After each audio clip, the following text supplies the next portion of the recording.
Ako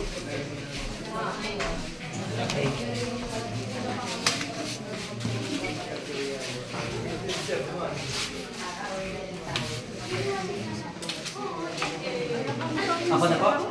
Magandang umaga po sa ating lahat. Pagkatapos po ng ating maghapon at magdamag na pagpapagod, ito po ang resulta ng ating mga pinagpaguran. Pagkatapos po na tayo ay pumili ng ating mga bagong pinuno sa ating barangay, palagod ko pong iniharap sa inyo ang mga nanalo sa barangay at SK election. Unahin ko pong banggitin ang sa barangay election. Pag tinawag po ang pangalan, mangyaring pumunta po dito sa unahan.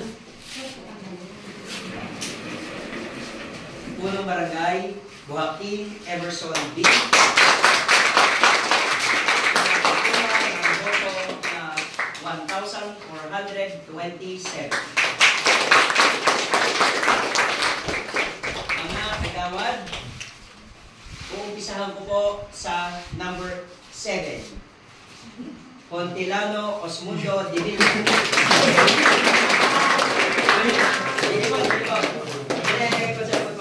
Na nakakuha ng boto na 1,024.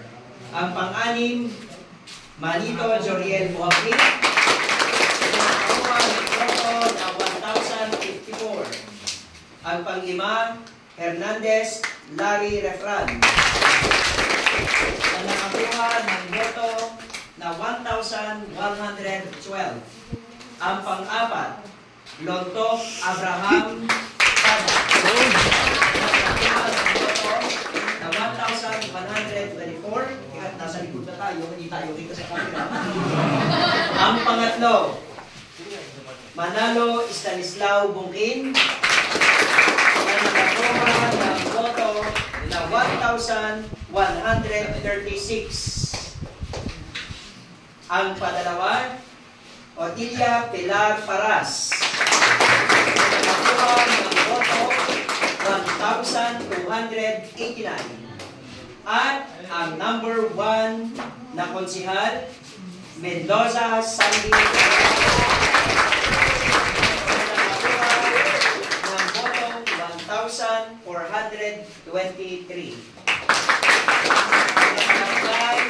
Sila po ang ating mga bagong pinuno pagkatapos ng halalang ito.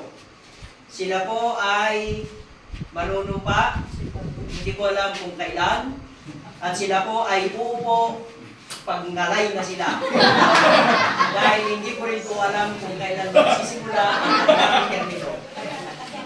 Maraming salamat po sa inyo.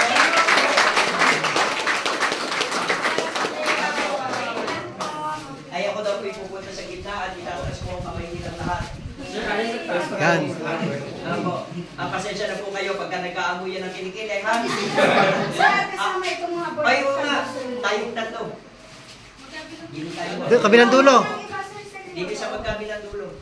Yung itong mga alay, hindi mo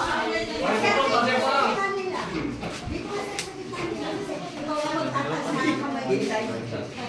Sir, dito tayo tatlo sa gitna. Saan itong kasal sa iyo?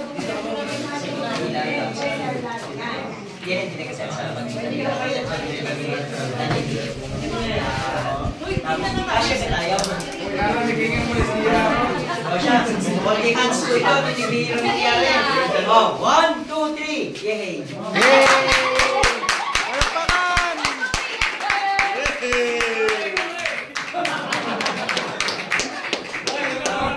Congratulations po sa inyo. Yay!